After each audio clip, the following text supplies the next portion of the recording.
রাজি নাই যে শরীয়ত কাজে মুহাম্মদ রাসূলুল্লাহ এই শরীয়ত পালন করতে মুহাম্মদ রাসূলুল্লাহ আসবাব ব্যবহারিল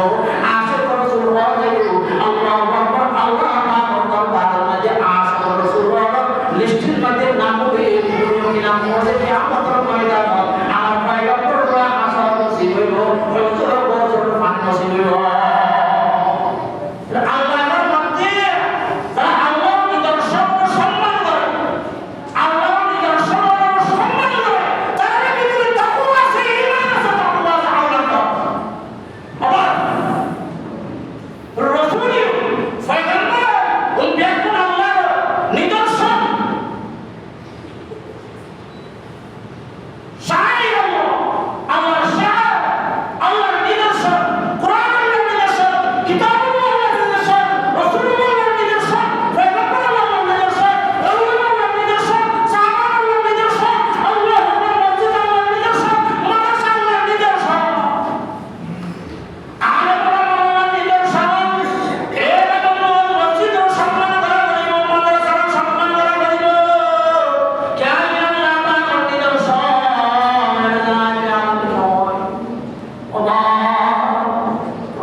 Quran Allah ke alam ini sampai Allah apa itu semua di semua situ